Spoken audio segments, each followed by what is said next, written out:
All right, Greg and Yes, sir. Christina, welcome to Gulf War Side Effects. All right, first let's start off by telling everybody what branch of service you were in, the years you were in, and whereabouts you were at during the Gulf War. Yes, sir. I was in the only branch. The rest are twigs. No, I was in the Marine. I was in the Marine Corps, 87 to 91. Um, I was with First Marine Division, First FSSG. I was a fourth echelon diesel mechanic, and I went to Saudi Arabia on August 8th of 90, and was there through April, I think, the 14th of 91. So I did both Desert Shield, Desert Storm. Was primarily stationed at the port of Jubail, but we ran vehicle recovery out of there. We was fourth echelon maintenance shop. Okay, so when you were over there and everything that we talked earlier about, which we're going to go more into detail here. So when you were over there at that time, were you around the burn pits, the oil rig fires? Which ones were you around, or all of them? So we had our burn pits. I was not in close proximity to the oil well fires, but we would take work orders and go out into the desert field to fix trucks, tanks, or whatever. So I was all over within about a 3-hour desert field, I guess a half radius of the port of Jubail. So I was all over within about a 3-hour. So I guess a half radius of the port of Jubail. Most of my time was there in between Jubail and Kuwait. Okay. So, with a lot of problems that the veterans are having, let's kind of go a little bit over that with you. And when did you start first experiencing the problems? I was first hospitalized. I don't remember the month. I think it was August of 91. Okay. I got, as soon as we rotated back, as soon as I came back to the States, I only had like 30 days left. I got out, I came down here to Texas, went to work for Hertz Equipment Rental, and I hadn't been there very long, and I got sick. Started getting these horrible headaches. My teeth got loose, and I'd called in work for a week, and my parents came to my little place to check up on me and carried me to the hospital here in Longview, Texas. And I was in there for 12 days, and I think 12, and they transferred me to the VA Medical Center in Shreveport, Louisiana, and everything was undiagnosed. Still undiagnosed. Is it still today undiagnosed?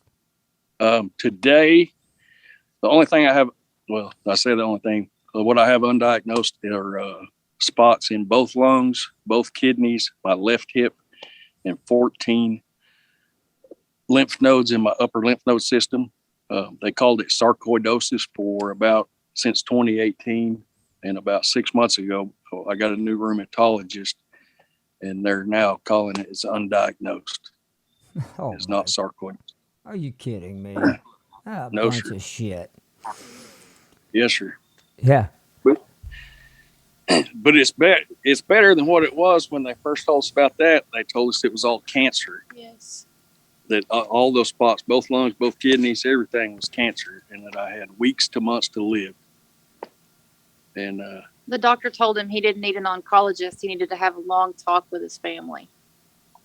And we came home, and I prepared to die. Gave rifles away, made all the phone calls, and was just like, "All right, well, I'm dying." And we were married for 6 months at that time. Really? Yes, sir. Yes. And when was that? What year? Around what? Well, you better know this year, by the way. It was September of 2018. I wasn't trying to put you on the spot, but you said 6 months. Yes, sir. Well, when I started having issues, mine was while I was in. That's where I was fortunate compared to most people. Which I mean, I know a lot of people are going to say, well, how are you fortunate? You know, because it was all on record. So all the bleeding, even though they didn't find anything, at least I had it on record.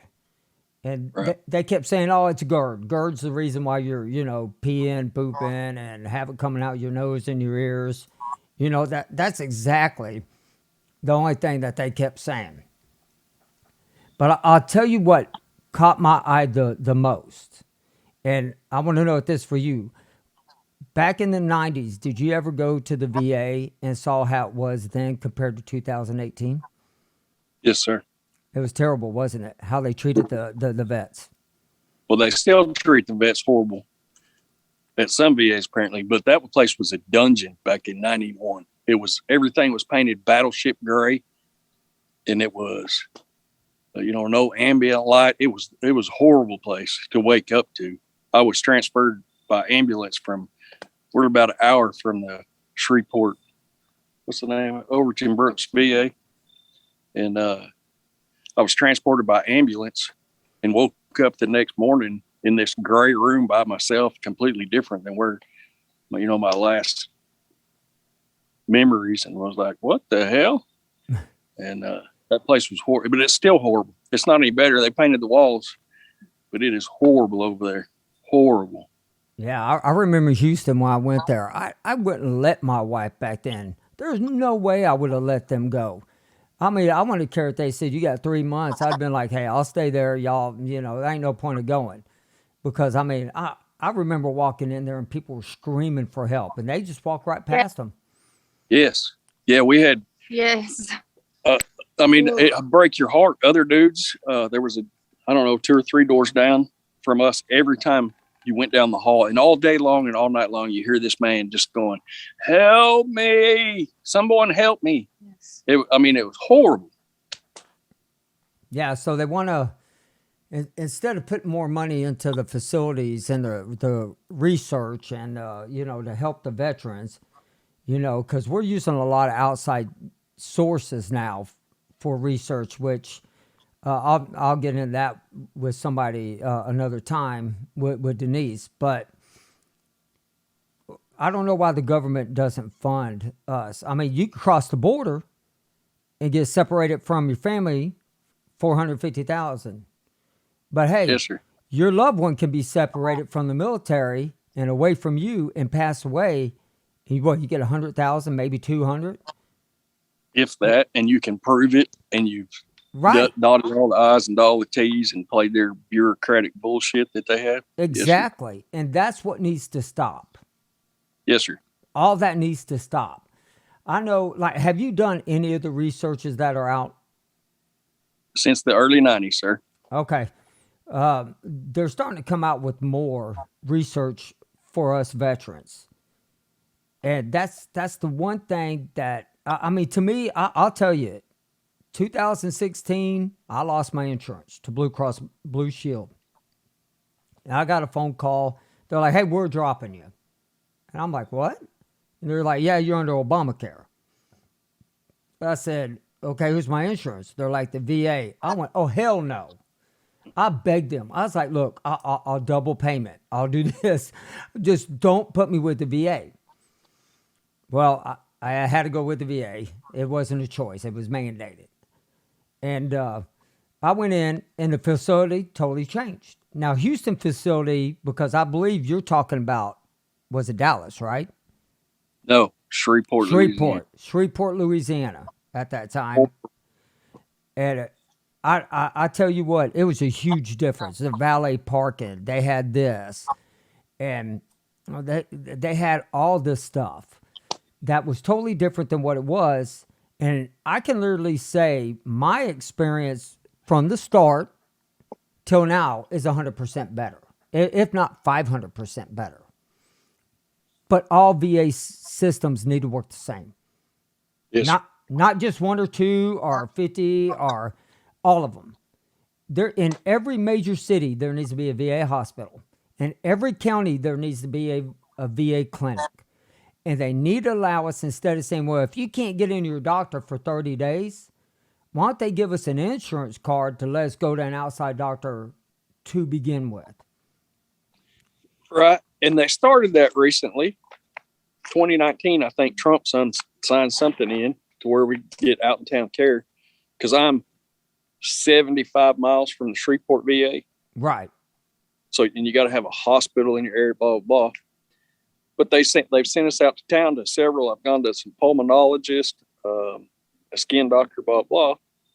Well, if those outside sources don't follow everything to a T on their paperwork, the VA won't pay their bills. And I've had 3 times creditors call me and put stuff on my freaking credit that the VA didn't pay because the lady didn't put the date correctly. You know, she just wrote 20 and or wrote 19 instead of 2019 or whatever reason. And they kick it back and don't pay them. Yeah. So it's the same, you know, it's still a government ran entity that screws about everything up that they do. Right. If they don't pay those outside doctors, those guys don't want to see us. And I also want, you know, before we get a little bit more, because we're going to be going over quite a bit of stuff, me and you. I mean, I know you got a lot more to say, but I want to welcome everybody to the program, and I want to tell y'all Happy Veterans Day, and Happy Veterans Day to you and the spouses, because y'all got to put up with our little asses. And I know we can be pain in the butts, but from a Me? all of us, especially Marines. Now, I know there's a lot of Marines going to get on here and say, you know, what they got to say, because I'm a Navy guy, but it don't matter. But I want to ask her a question. And no, this is a really good question. I haven't really talked to a spouse that is dealing with their husband who was in the service of everything going on. How does it make you feel? How do you handle it? I feel helpless. There's nothing I can do to make him better. There's nothing I can do to encourage the doctors to listen to him, the nurses to respond to what he's saying. It's difficult. It is, and it's tough. I mean, I know, like, they told me they did an EKG on me and said I had an abnormal something with my heart. I had to rush down to downtown Houston. And my wife went with me, and she's in a nursing program, so she knows a whole lot more about this stuff. But it's scary. It's scary not knowing. And then with being misdiagnosed is even scarier. And it makes you angry. It's like, oh, well, you should just accept the good news. No, I want to know what the hell is wrong with my spouse. I want to. And from looking at both of y'all, I bet you she can yell pretty good if she gets upset about you. I may make her upset once a year. Okay. And I know they got the Community Care Mission Act out there. That's what the program you were talking about. But we shouldn't have to wait 30 days. We just shouldn't. I'd take 30 days. I have been, in the last year, I started in July, trying to get in to see just our clinic, a primary care physician. I started doing it on messages, and I'm not good on electronics. And I sent the VA, our clinic, a message, said, I need to get in. I have not seen a doctor in over a year, and I'm post-cancer, have all this crap in my lungs and everything. They reply, unfortunately, we can't get you in until October. This was in July. And I said, well, that's a no can do. I have a lot of health issues continuing to go on, and I need to see somebody before then. Right. Send me to the out in town doctor.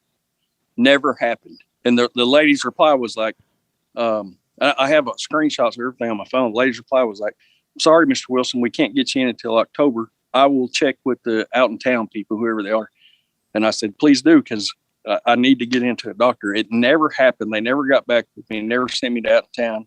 And I waited till I think October 18th of this year to go see a primary care physician.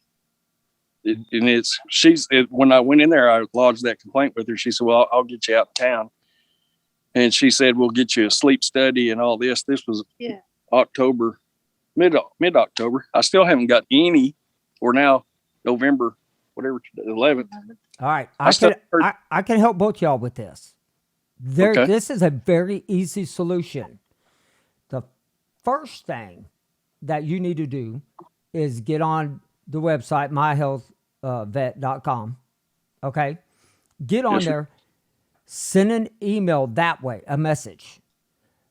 Include everybody in it. Tell them you want to go see an outside doctor because you cannot get in. Okay. And you tag at each one of the health community places that we have, the VA clinics, the little clinics, they have in there somebody that oversees all that stuff. And so when you're clicking onto it, and I will show everybody how easy, I will show everybody. I'm pulling out my phone right now. Yes, sir. I'd love to see it. Yes, and it works so great because this is what I had to do. And I got so mad. I got so angry and I got so upset that I couldn't get in. I went to every time I went there, they wouldn't even put anything in your charts as far as diagnosis. They treat you. They don't put your diagnosis in your problems list. That is the biggest problem the veterans are having today. Yep. So what I did is I went to my congressman. Been there, done that.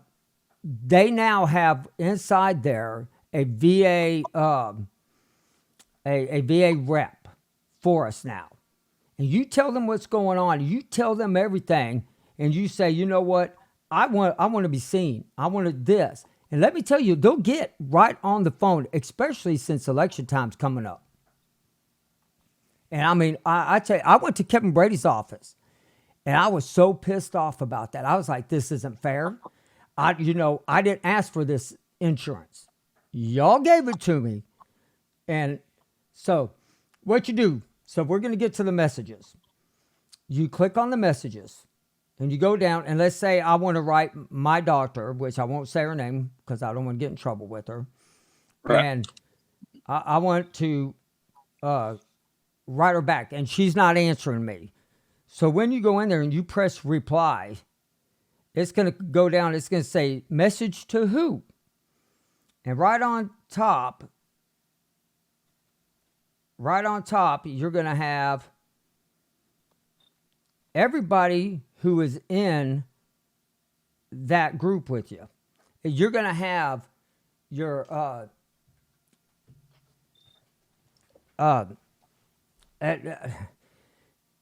I don't know exactly what they call them, but they're going to be your top group. It's everybody that is in your team.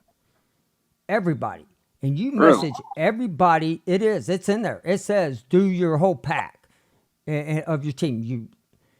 But it's only on My Healthy Vet. It's on My Healthy Vet.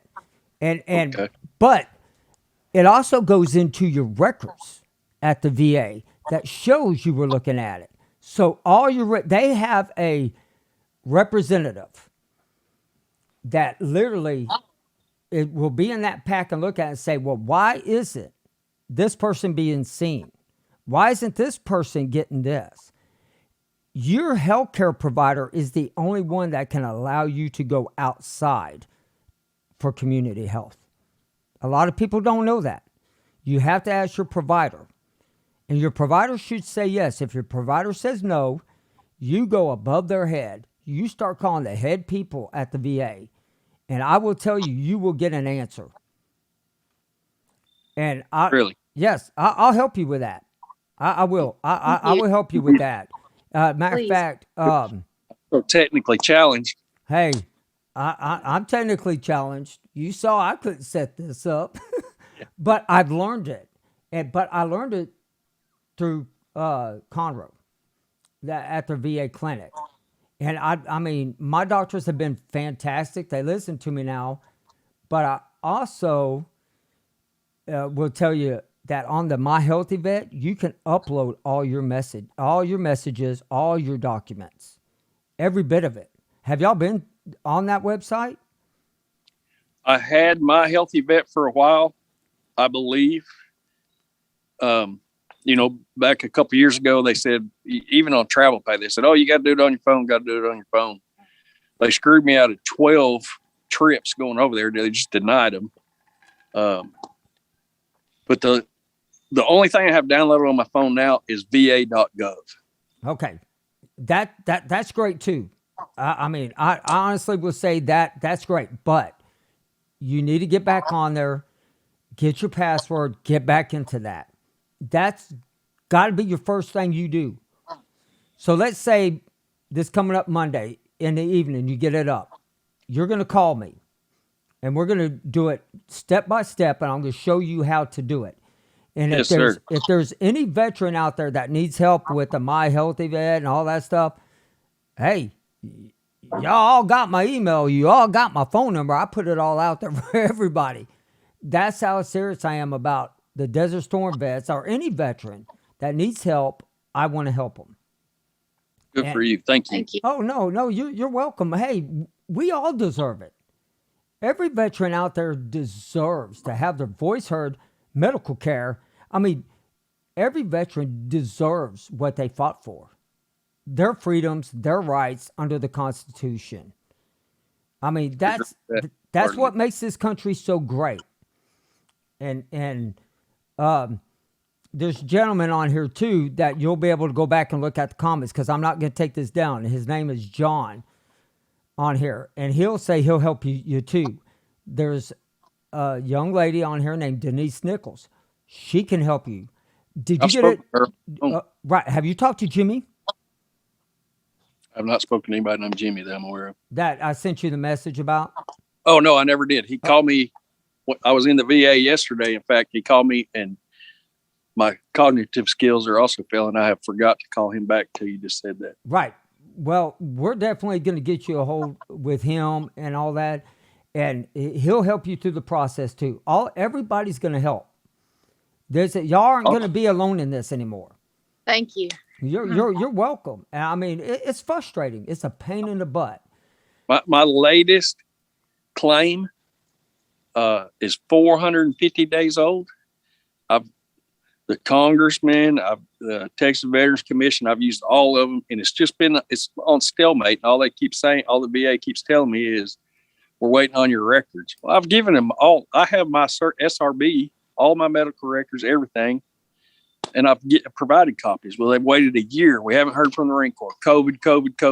But I'm 450 days on my latest stuff. We are this close to filing bankruptcy. Waiting on them yahoos to just give me an answer. Okay. Now, 1-800-827-1000.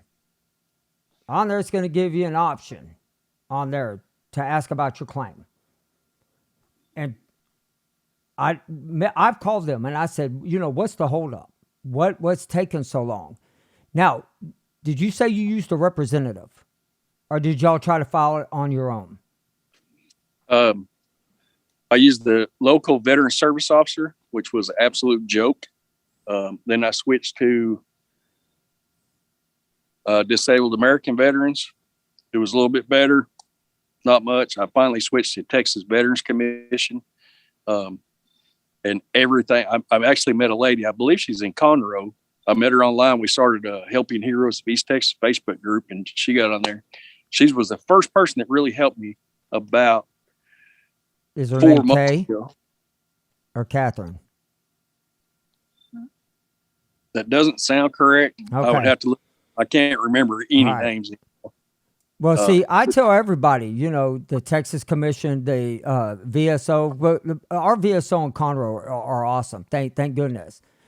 The other thing too, go to the American Legion, VFW. I won't even return my call. The Are you VFW. serious? Our local Yeah. VFW, I got a hold of them, which I'm a lifetime member, and I used to be the junior vice commander out there years ago. Now I haven't been active quite some time. I texted him, and his first reply was very smart ass. I mean, I wanted to go throttle this dude. But they said, oh, you need to speak with this guy. And I'm not going to say his name, but they sent this guy. We hooked up on the phone. He came out here to my place and we sat out here for 2 hours. He had his notebook. He left with my social security number, all my information. I never heard back from him. And that's when I started reaching out to the DAV, and I went up to a DAV meeting and this dude was there. And I'm like, he said, "You look familiar." And I said, "Well, I should. You sat in my house and talked to me for 2 hours. Well, what's going on with my stuff?" And he goes, "Oh, well, I'm not a veteran service officer. I'm trying to get in. I got to go to the class. And when I get that stuff, I'll help you." And I'm like, "And you freaking left with my social security number?" Could have led with that. I would have been mad. Our VFW gave you this flake he's not a flake. He's a nice guy and he's doing all he can, but he represented, the VFW and him represented himself as a veteran service officer. He can't even log in and help me. I still ain't heard from him to this day. The American Legion, of course, everything is because of COVID. They're closed. They won't even call you back. Wow. I spoke with he told me he was the 3rd district commander or something with the American Legion 6 months ago. Mm-hmm. I'm not going to say his name. He said, "Oh, yeah. Oh, I'll call you back." I ain't heard a peep from him. Nothing. Not from, but I emailed Crenshaw. I've emailed Cruz's office multiple times, and finally Louis Gomert's office in the last 3 or 4 months, because that lady in Conroe, they've done 2 or 3 congressional inquiries on my case or something. But our local, all of these American Legion, VFW, I don't know what the deal is, but there's no help there. Wow, that is crazy. So what we're going to do on Monday, we're both going to sit down, all of us, all 3 of us. We'll get out pen and paper, and we're going to go over some stuff. And I'm going to help y'all out on Monday. And Okay. I mean, just text me a good time to call and everything, and we'll, in the morning, I have to be somewhere, but afternoon on, I'm going to be free. Now, let's talk about what all you're so far connected and that you're trying to be connected with. Okay. So far in 2019, so my very first filed in 1992. Now that was all paper, instead of electronic, but I filed for irritable bowel syndrome, and I filed for chronic. They didn't even use that term back then. I filed for chronic diarrhea, headaches, dizziness, always tired. My left knee, whatever, but that has nothing to do with Gulf War. And I fought that stuff all the way till 1997, and I went to an adjudication board in Waco, and they pissed me off so bad. I shot them a 1-finger salute and walked out the door and told them to kiss my ass. I haven't been back to a doctor until I got married, and my wife's like, "Are you serious? You haven't been to a doctor in 20 years?" I'm like, "Nope." And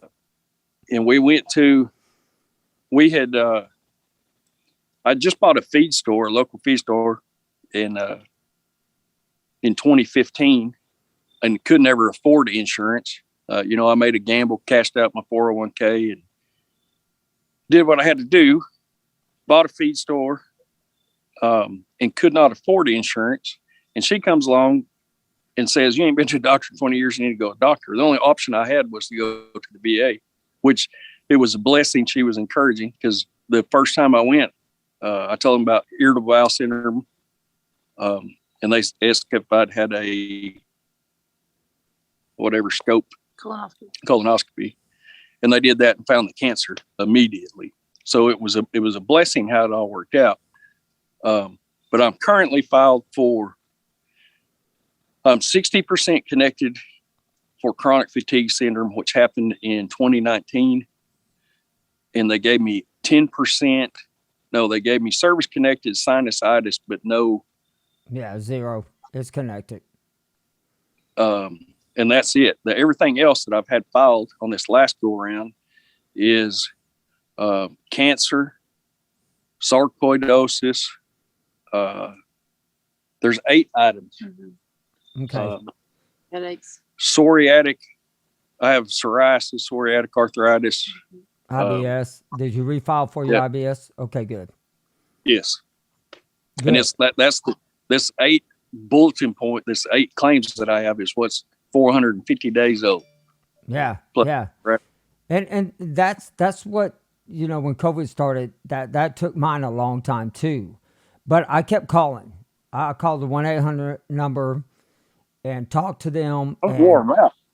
yes. Yeah, because and then they send you all off. And for people who are on this program that have never been to the VA or is wanting to learn a little bit more about how the VA works, you have 2 systems of the VA. And it's true. You have one that are the doctor's side. Then the other side is your claim side. Then what they do is they send you, once you file a claim, you go in and they send you to either LHI or VES. And I don't like VES. I straight up, I cannot stand VES. Because when I went in there, the guy's on the keyboard and all he's doing is typing. That's all he's doing. Hey. And he's like, man, I'm going to get you connected for this. I'm going to get you connected for that. Never did one exam. Then I get a denial letter because he wrote down, did an exam and did nothing. So I recorded his sorry ass. And I took that to the VA. And I let them know, look, this is what they're doing to your veterans. And they were like, so they sent me over to LHI. And LHI did a full workup and did exactly what they were supposed to. And so that, and it angers me because it's like they put all this stuff down in presumptive and it's in your file. As long as you got it in your file, you should be approved. But then they turn around and say, no, denied. Because you go one time to a guy that doesn't know who the hell you are or doesn't look at your file. And they automatically say, done, over with, out. And so I got pissed. And it's frustrating. But we're all family. Family of veterans spouses. We're all here to help each other. And that's what we're going to start doing. That's what everybody needs to get together, start working together, so we don't end up as the Vietnam vets do. Most of the Vietnam veterans died off before they acknowledged what Agent Orange did. Well, we're not going to sit back and wait until we're 70 years old. We can't walk or fight or argue anymore, or our spouses are so frustrated they don't know what to do. They got to go get second jobs. You know, and there's, to me, there's no such thing as a cure. It seems like every time I go in there, it's like, I've asked them, hey, is there any way you can try this method? There's a lady in Florida, outside doctor, that literally injects B12 into the feet of people who have neuropathy. Because I have IBS, which, like I said, I was bleeding everything. IBS, GERD, digestive disorders. This is all while I was in. Then all of a sudden I ended up having neuropathy. And my feet burned so bad, it took a year to get in to see my doctor. A year. I could barely walk. I didn't know what I was going to do. And they did a neuropathy test. I don't know if you ever had one of them, but the hell, I'm never doing that again. They shock you 3 times, going from your head to your freaking toes. Then they take a long ass needle and just start shoving it in or twisting. And this guy's like, you got one of the worst cases of neuropathy. One of the worst cases that I've seen. On a scale of 1 to 8, you're a 6. Immediately went in there. They started giving me medication and started helping. And now I can stand. Now I feel better to walk. I can't take hikes. Don't get me wrong. I won't be running miles, but hell, I can work now.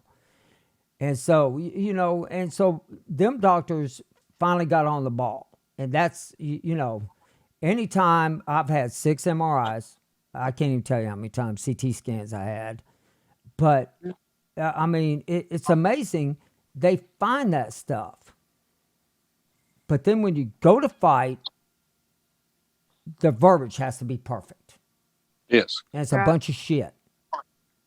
And they do, like you said earlier, they don't even write down the whole truth of your stuff, which I recently found out, but I haven't ever known how to go check it. But somebody looked, and we looked up the verbiage. That the stuff that they wrote in my medical records, what transpired in Shreveport, wasn't even.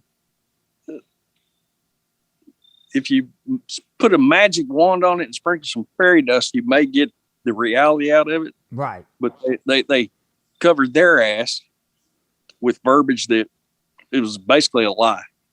There's no getting around it, and it's frustrating. Yes. I mean, I'm so pissed off at this whole system. Yeah. Yeah. And like, if you go in, the first question, the first question they'll ask you is, how are you feeling today? Well, don't tell them you feel good, because right then you failed. Yep. That's amazing. But it's in different areas that you go to. That's why working with the Texas Veterans Commission, they're state run.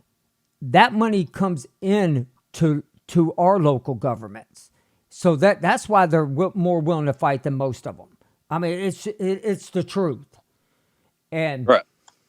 but it shouldn't have to be that way. You should be able to file. And if they sit there and they pick up and say, oh, presumptive, he has this, he was in the Gulf War, we can prove it, DD 214 right here, there's your book, this is where he was located, you're approved.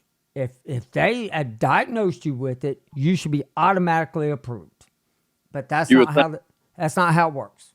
Still got to fight tooth and nail. Hell, it took us from April until October to get her added. Oh yeah. Yes, sir. We sent in the marriage license, or we'd both been married before. We sent in all the information to everything that they did.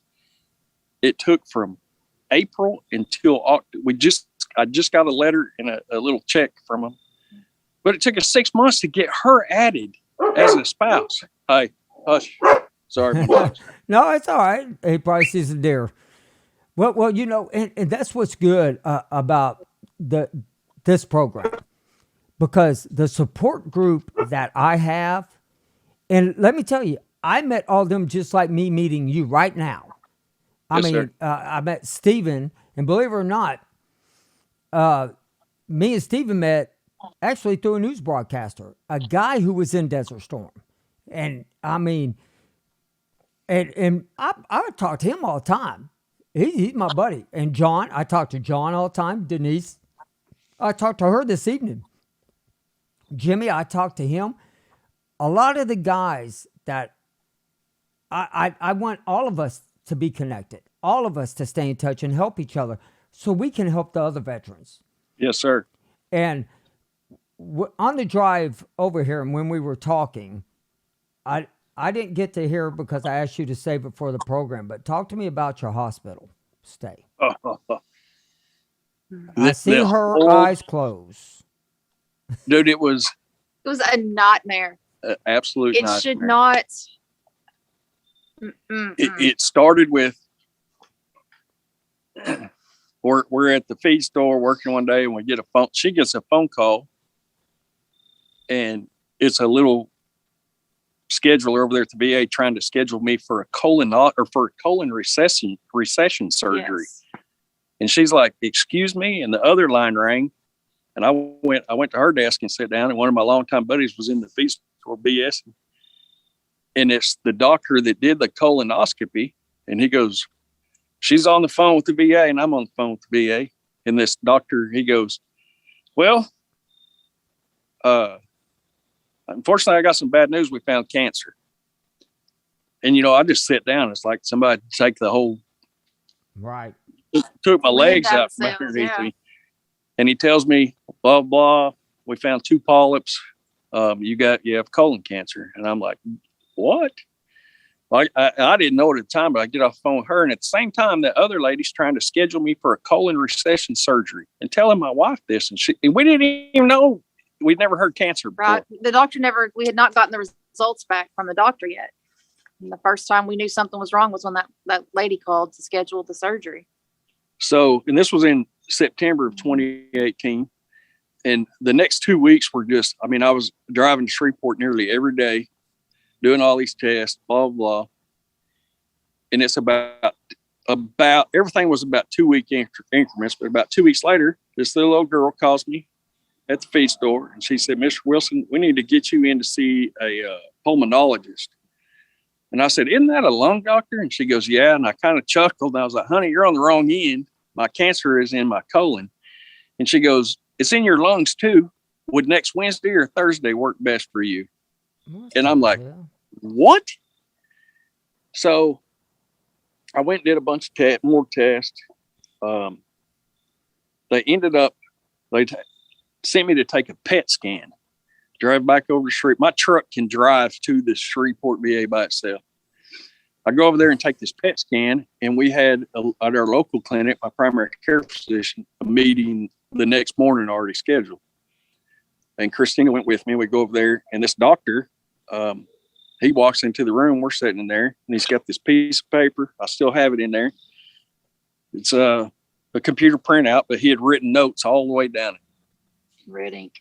And he comes into this little thing, and he's, Mr. Wilson, you don't need an oncologist. You need to go home and have a long talk with your family. And hands us the piece of paper. It says the cancer is metastasized. It's throughout your body.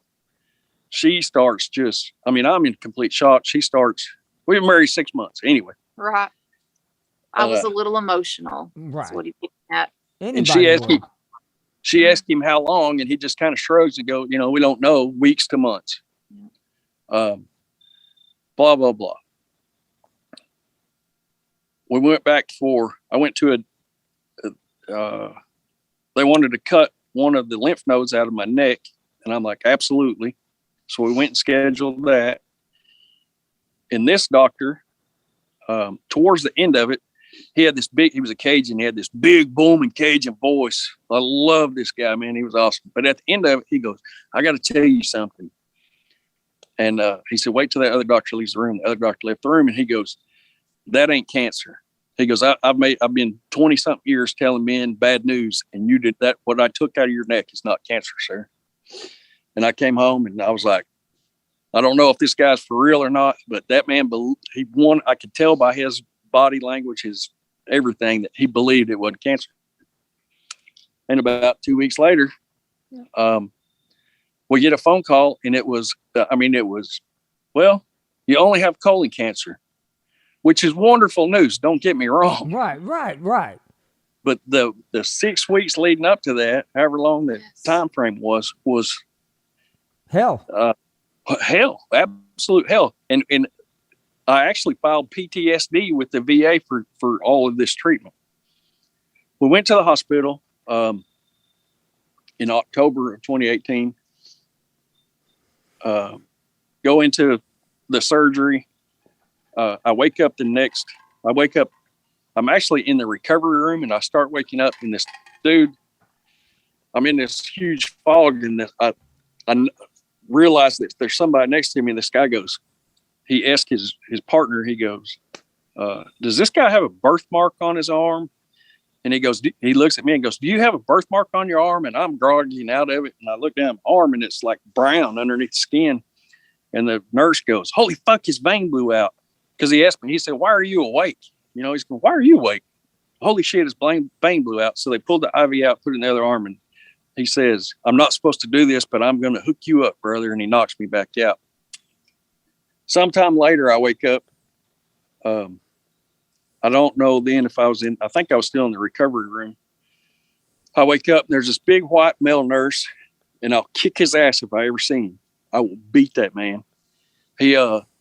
I said, guy, I have made a mess of myself. And he comes over and lifts the sheet back. And I had shit myself, whatever it was, just, blood and whatever, cleaning my body out. And he goes, yep, you sure have. And pulled this diaper looking just thing out from underneath me and goes, I'll be right back, covers me up, walks out of the room. And I pass back out or do whatever. And it was hours later, I wake up and the shit is dried on my junk. And it's blistered. Oh my Me. God. And when I wake back up, my wife had to clean me up. When they finally he was in ICU at this point, and when they finally let me come back there to be with him, that was one of the very first things he said to me was, I need your help.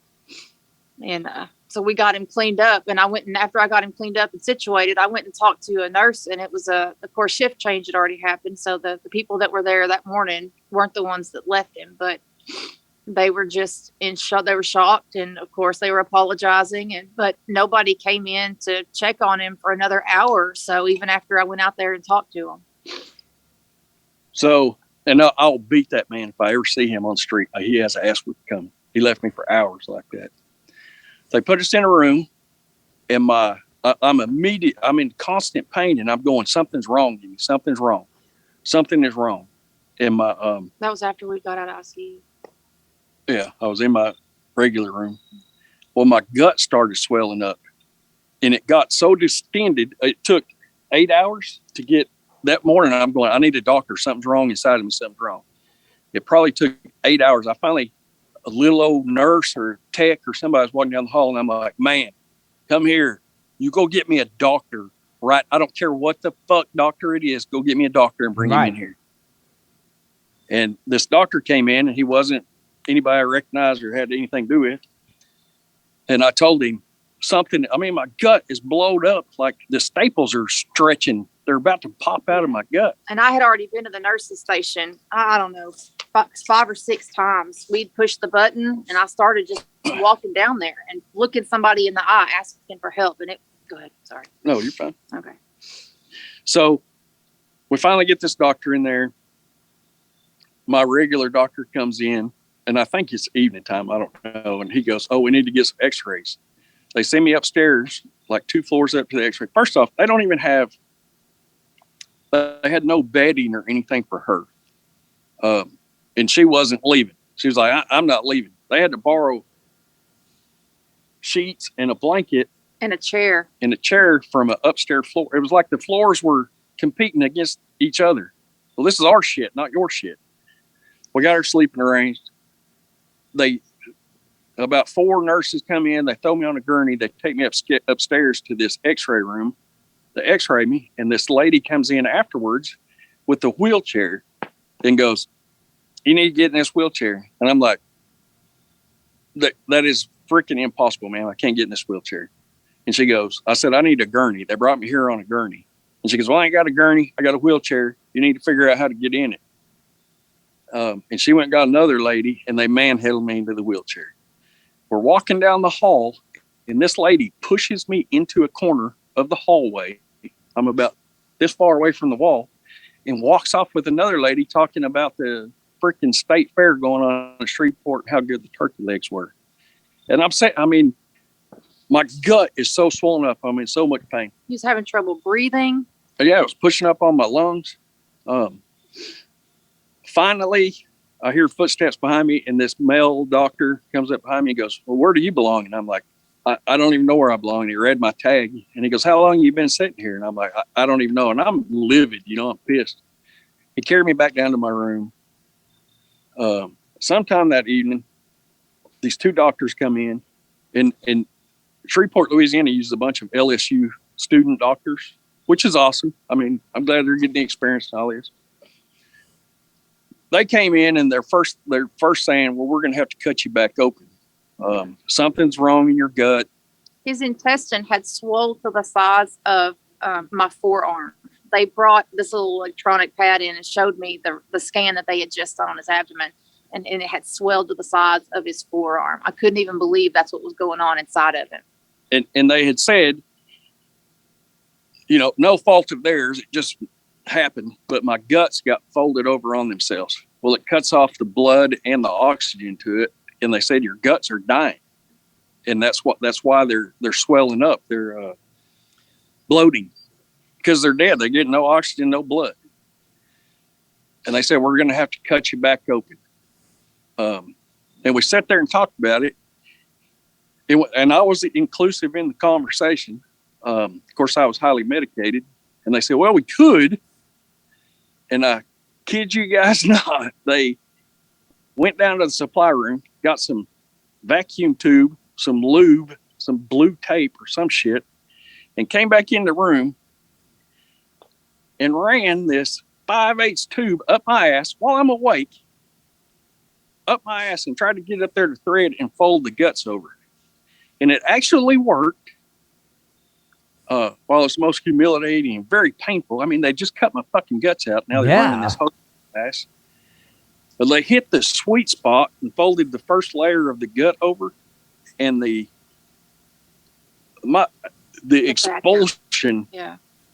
This black, the most god awful smelling funk starts pouring out of this. I mean, shooting out of this hose under pressure, and it was relief. I could breathe. You know, my gut physically went down, and you're like, oh my god. Well, they asked her to. I mean, we're in my recovery room. They set the shit in the windowsill and just shoved it up my hind. They asked her to hold the trash can. There's so much stuff coming out of me. They're like, oh my God, they're freaking out. They get her to hold the trash can and catch all this black, funky liquid shit. And that's the part that they've lied about. One of the parts they lied about in the records. When you read the records, we inserted a drain tube and left it over 24 hours. No, they ass raped me with a freaking tube with my wife in there.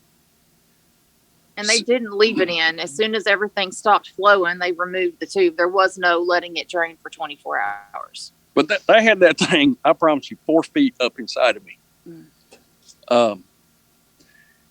It did work, and it was immediate relief. I could breathe. The pain was going away.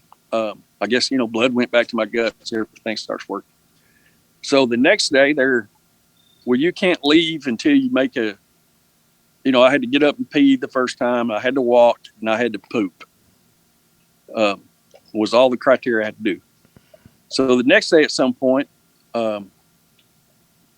just all of a sudden a bowel, it's like I got a potty. Oh crap. And I'm laying in bed. I've barely been on my feet.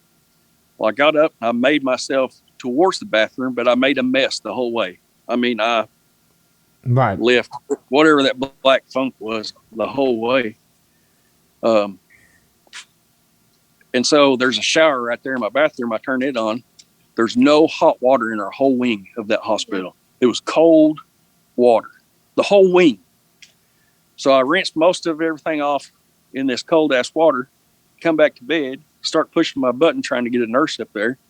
This nurse comes in, and there's a trail. It's nasty. I made a freaking mess. She comes in and she's all, oh, hell no, I ain't cleaned that up. And she just walks out the door going, Nancy, you're going to have to clean that up. You hear her walking down the hall, and I'm like, are you fucking kidding me? Yeah. So I said, I need some scrubs or a gown, because I had messed all over that gown. They bring me a gown.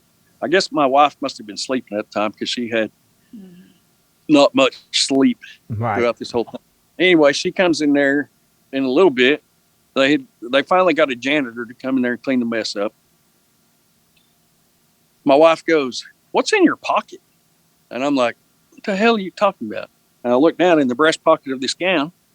There is a cone from another vet in this pocket that was dirty. I'm like, you sons of bitches gave me a used gown?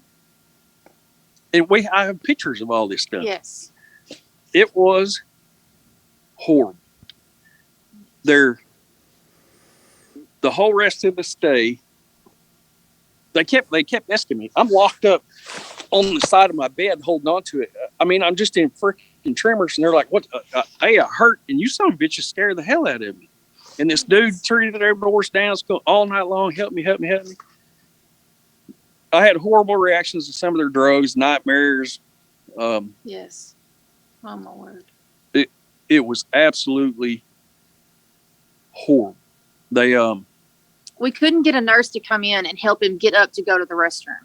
And he would get in a bind so often that I would just wash my hands. You keep talking. Use hand sanitizer, put gloves on. I would unhook him from his IV pump, take him to the restroom, get him cleaned up, get him back to bed. I would, of course, change gloves, wash hands in between. But I would take care of him and then hook him back up to his pump. And then I kid you not, 30 minutes after we're done and settled again, the nurse comes in and says, "What y'all need?"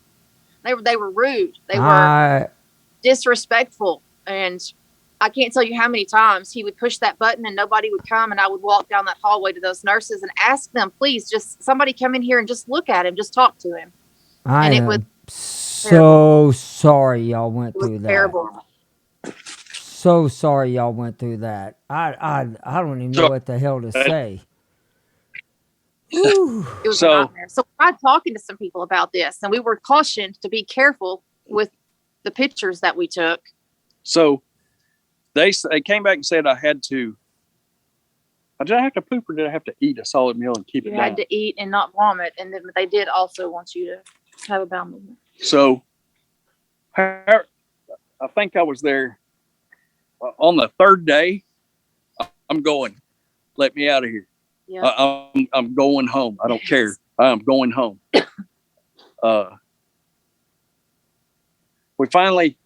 We ordered some Uber food because their food. I'm a Marine. I can eat freaking anything. Their food was nasty. Their food was cold, nasty. Yes. We got some out in town food. I ate it, and they said if you keep it down all night, against doctor orders, we'll release you. And next at sunrise, I'm up, and I'm hurting, dude. I'm freaking in pain. Yes. I'm packing my shit, and we left. I came home, and she took way better care of me than they did over there.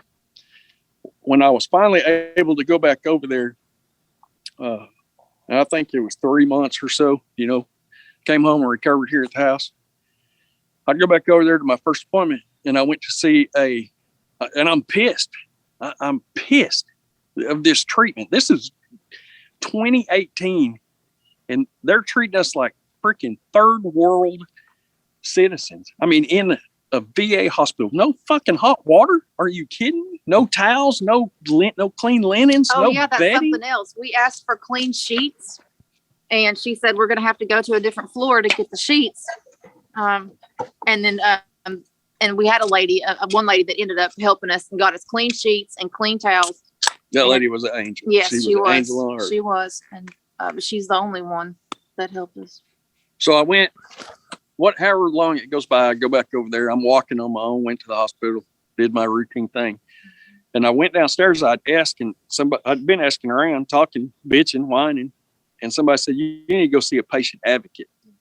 Right. So I went up there, signed up for patient advocate, sat in line, ridiculous amount of time to get in there.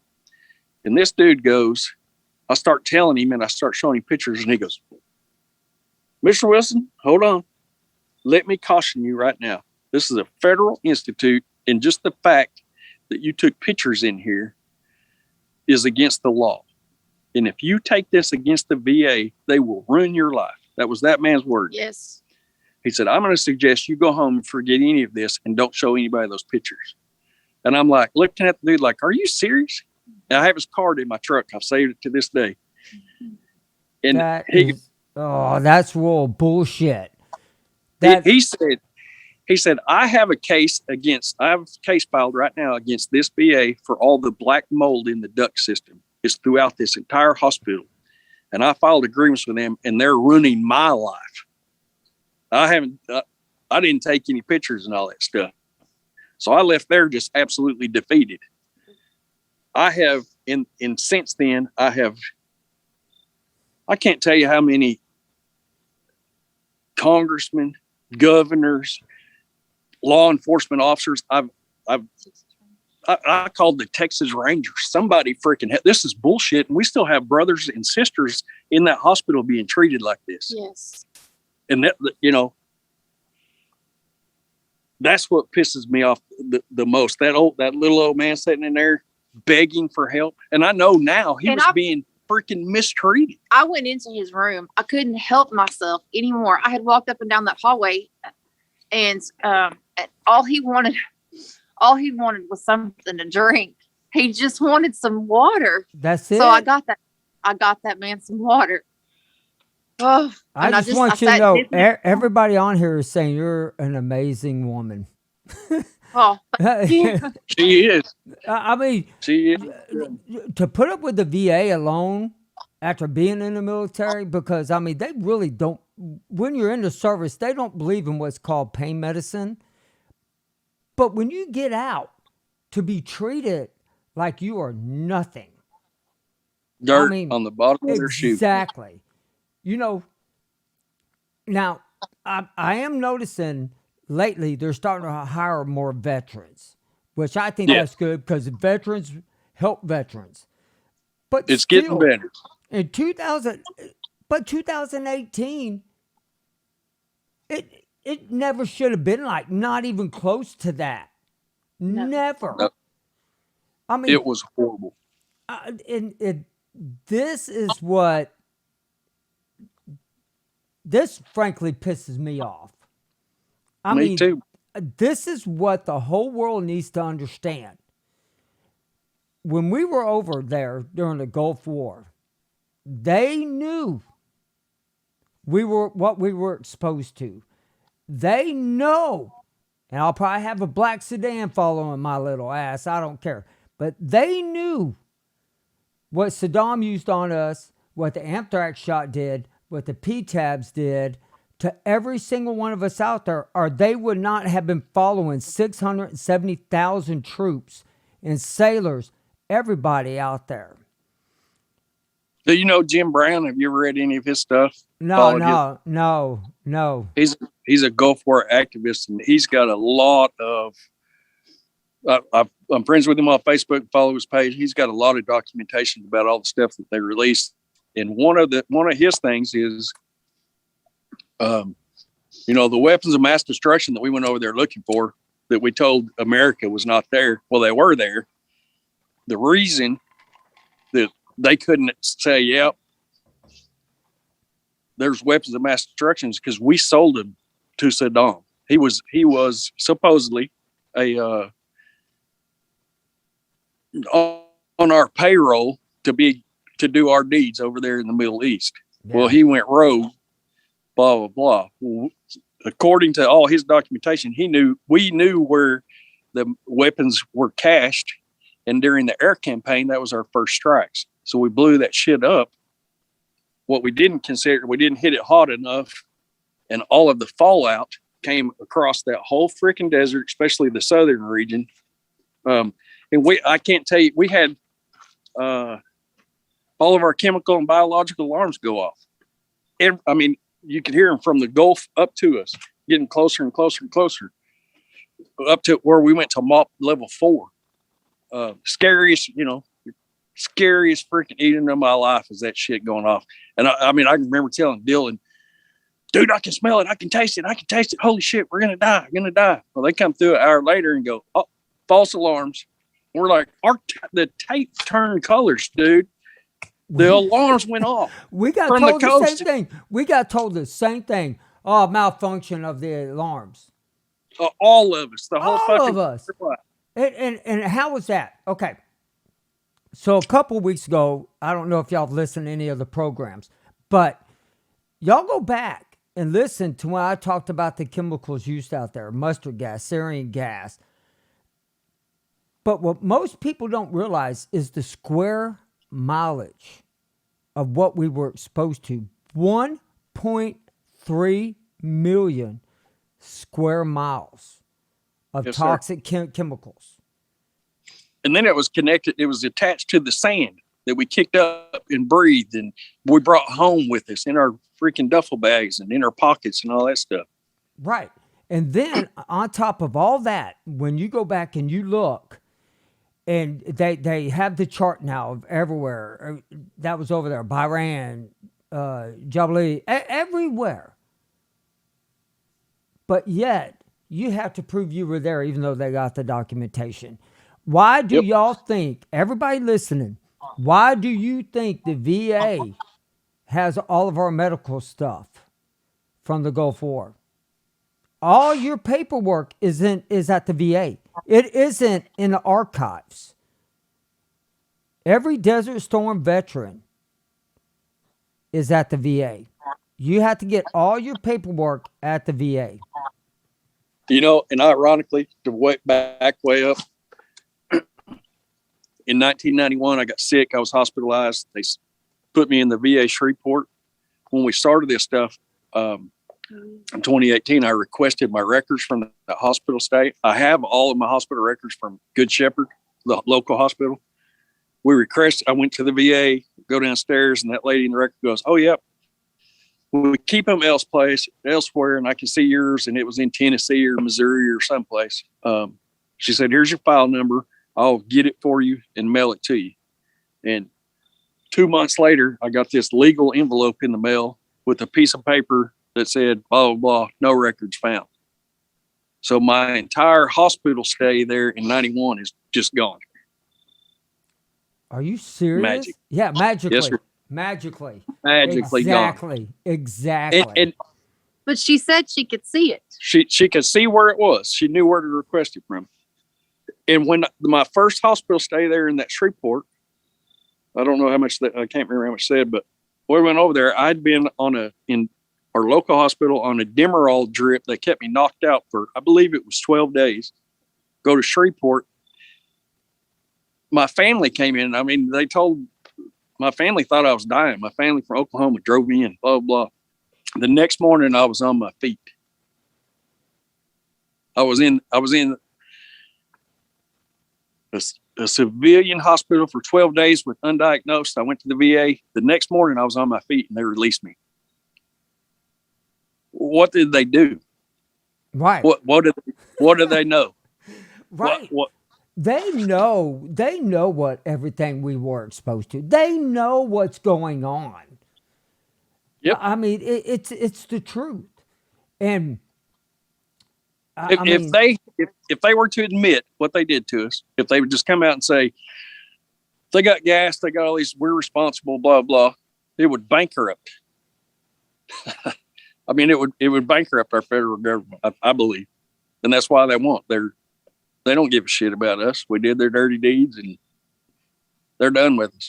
yeah, and I mean, no different than what the other guys. I mean, when World War II was over with, them guys came home. They had parades. They took care of them. What went to hell after that? What society do we live in that we will help somebody from different countries before we'll help our own vets? Our guys are sleeping in the streets. Our guys, 22 a day, are committing suicide. Our guys are not being cured. What is it going to take? I'll tell everybody what it's going to take. It's going to take our voices. It's going to take us to teach the younger generations. They don't teach our war in school like they teach the other ones. They don't teach, they'll talk about Vietnam, but they'll talk one-sided. They ain't going to talk about the Agent Orange, what they did during Vietnam to the vets and what all it cost. But here, we're going to talk about it. We're going to start telling everybody. We're going to make everything that goes out of my mouth, y'all's mouth, everybody's mouth, we're going to make this be heard. And yes, and to do that, we have to unite and stand together. That's right. They're not going to help you individually. They're not going to help me individually. But if we can get a big enough voice, we can at least get on the radar because they're sweeping this underneath the rug. Right. And I think my dad was a Marine in Vietnam. He did 3 tours, and I was the product of between his second, third leave. He went back to Vietnam, got blown up. He came home from Vietnam, but he was gone. Right. I never had a dad in my life. I never had him in my life. And he passed away at 54 from cancer, which this is why I joined the Marine Corps. My legacy of my dad, I'm going to be a Marine. But they screwed our Vietnam veterans so hard with all the Agent Orange and all the shit. And they got away with it. This is my humble opinion. They got away with it for years and years and years. And they're like, all right, that worked. We bullshitted America. So we don't have to own this Gulf War syndrome illness either. And I think that's exactly what they're doing. Right. They just want us to go die. Right. And what it's going to take is you could flood the congressman it doesn't matter. This what we're doing now is not a Democrat, Republican, Independent, anything. What this is we need to get in there, get these guys that's been in there making millions of dollars off of our hard paying tax money, get and vote their asses out and start putting people in that actually care about this country and us and even the civilians. And I mean, the spouses, and I'll be honest with you, the spouses don't get enough credit You're absolutely right. because they stick with us. They're by our sides. They understand. They cry when we cry. Our children. I mean, I have, and I'm telling y'all, I have, to me, the best family.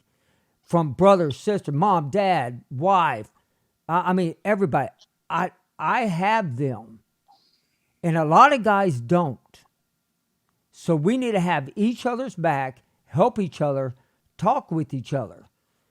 And I mean, my family is supporting me 100%, and my friends. I mean, not just my military friends, my outside friends, my best friends. Everybody is supporting all this. And that's where we need to be. Everybody's supporting everybody as a country, as a whole, not as a Republican or Democrat. Let's get these veterans off the damn streets. Let's get the help that they need. Let's start funding them a place to freaking sleep. If they can't do it, by golly, give us the money, the veterans the money, and we'll go do it. Yes, sir. And that's what in the last year and a half or whatever, I've been concocting this idea of I want to go to the Shreveport VA over there, and just grab a hold of a veteran and go, no, let me go with you. Let me make sure they're not fucking you over. Let me make sure that they're not going to talk to you the way that some of those people talk to me. Some of the most rude comments, rolling your, disgusting behavior for any kind of healthcare, but especially our veterans came from the VA. So we have to be our own advocate, and we have to advocate for our brothers and sisters, because we got to take care of us because nobody else is. Our government damn sure isn't. Yes, sir. Yes, sir. And a little plug, we started a Helping Heroes of East Texas Facebook group, and we're going out and doing that. We're just, if there's a veteran, a local vet in need, we've turned people's electricity back on. We've given them money, food, clothes. Right. Transferring them or transporting from home to doctor's appointments. We've met some and back and being their advocate while we're there. We got one that we've adopted, a little Vietnam vet. He's recently lost his leg due to I don't remember. diabetes. But, yeah. But it's related to his time in the service. That's awesome. Just to go and be his eyes and ears and watch his back and take him back home, because they're not doing it for us.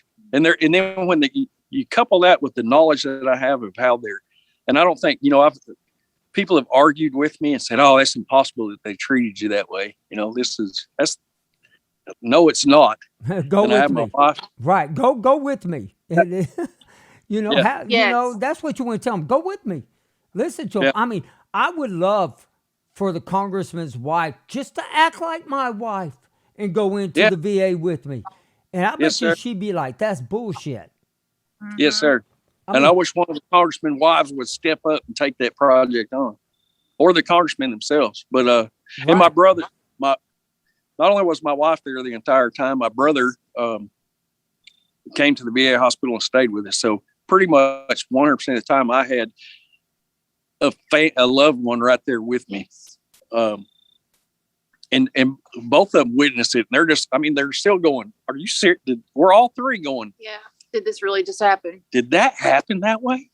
Did they do that to us? Yes. And they did. Wow. I work in a small animal hospital, and we take better care of dogs and cats in that small animal hospital than they take care of the veterans. In Shreveport, Louisiana. In Shreveport, yeah. Yeah. Because Houston, luckily, you know, we're blessed. But I've heard horror stories about other VA hospitals and facilities around the United States. It all needs to change. Yes, It sir. all needs to be one system. They act like it's one system, but it's not one system because one gets treated better than the other. And so things they're gonna change. If They need to just give us a card and say you're a veteran and let us go out of town and get health care. yes, Eliminate their bullshit government ran VA system that costs us billions and billions of dollars and is ineffective and does not freaking work. well, all I can say is like if you have your regular VA card now, right? Yes, sir. Anytime it's emergency, don't go there. Go straight to a hospital. You have within 24 to 48 hours to get a hold of the VA and say, hey, I went to the hospital and this, and this. And, you know, that's what I'll do. I mean, ain't no way on God's green earth I'm driving an hour downtown Houston to have my ass sit there if I got something seriously wrong with me. I mean, I have kidney stones. I pop them out like babies. So no woman in their life's going to ever tell me I don't know what it's like to give birth to a child. Because if it was up to me, there would never be a kid on this planet. But I go straight to the hospitals, man. I'm like, woo. Hey, the biggest one I've had is 1.5 inches big. My Wow. word. Yes, it ripped up my insides. And the Navy left it in there. It will never move. It moved. Wow. I'm sorry. Oh, hey, I'll tell you what. I don't remember much about it. Just it was like 2 to 3 months of hell. And I mean, I've heard that's the worst pain. woo, Bubba. You need to drink more beer. Keep your kidneys flushed out. Yeah, that's what somebody told me. I think I drink enough. Yeah, so you know, definitely come Monday. Yes, sir. Both of y'all will be there. Yes, And sir. we're going to In the sit there and we're going to talk. We're going to be best buddies. And Good. we're going to go over, we're going to start helping. And right now, you have a lifeline that's listening to you, that's commenting. Every one of these people commenting know what they're doing too. They've been in our shoes, and some of them have helped me out. And I mean, I'm telling you, if you need help and I don't have the answer, I'm going to them. And John probably be my first one, but and then Stephen and all them. But these guys will help you, and that's what we're gonna do. And that's why I ask everybody, you know, like and share this page. Get every, not just veteran, get everybody you know to start Yes, sir. listening. This is the only way we're going to change things is having people come onto this program and start telling their stories. Because if you don't tell your story, you're not going to get help. Nobody is going to care about you except for your family. And Yes, sir. this is where the family starts also. And And go ahead. all of the help that I have received, and it is since I got a hold. I'll tell you that lady's name Monday. I got a hold of that lady, and I believe Conroe. She's a vet. She's a Gulf War vet, and she really got the ball rolling. But all the help I've received since then has been from veterans, and they may be working in a capacity at the VA or the Texas Veterans Commission. I believe has been awesome, but I get my help from the vets. Because Right. they care. They know. They've been there. They signed the same check I did, you know? Hey, and leave no one gets left behind. It should be that way. It's And I called a guy out. I called a guy out, the VA on that, an Army guy. Not that his branch had anything to do with it, but I'm like, brother, did you guys not say don't leave anybody behind? Well, why are you perpetuating this? Why aren't you helping me? Why won't you stand up and be my freaking voice? And he got sassy with me. Whatever. well, But hey, we have to stand together. And I'll support your page and help you however. hey, Count me in. right now, my biggest concern is let's start getting the ball rolling for y'all. Yes, sir. You know, a marriage, it ain't a you, it's a y'all. Well, in Yes. Texas, everybody else, it's you all. Well, in our marriage, it's not even a y'all; it's a her. Oh, it's a her, yeah. Yeah, hey, hey, my marriage Get too. deep, folks. Get deep. I'll pay for that later. I promise. See, my wife's at school, so I can say that. But hey, thank both of you for coming on. Yes, sir. Thank you. And It's Thank our you. pleasure. just shoot me a text message after this and tell me what time will be a good time. We're going to sit down. We'll FaceTime on the phone and everything. And everybody, thank you for serving. Thank you, everybody who Thank you. has served this country and loved it as much as I have. And we now have God to bless. look. Yeah, God bless America. And everybody, I just highly recommend if you can't get help by contacting somebody or contacting us and you need it right then and there, go to your local churches. A church family is just Yes, as sir. good as a veteran family. And I believe. I believe it 100%. I have an awesome church family. And I highly recommend each and every person out there get both. And and if anybody needs help, hey, I put my phone number out there. I don't care. You can call me day or night. I do not care. I'll be there. And I, just like everybody else I know that supports this page, is going to be there for y'all and everything. We'll talk. We'll talk Monday in your church family and to my church family. I apologize for the few choice words I let slip. I was trying to. My church family knows. But thank y'all for coming on. Yes, sir. And y'all have a wonderful evening. Yep. And, You and do have the same. have a great rest of the Veterans Day, even though it's almost over.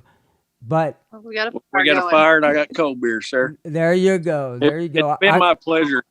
Thank you for doing this. Thank Yes. y'all. Thank you I'll talk very to you much. Monday. Yes, sir. Y'all have a great Good one. night. Y'all have a Good great night. one. Bye. Good night. And everybody listen on the Facebook, I want to thank each and every one of y'all for y'all support.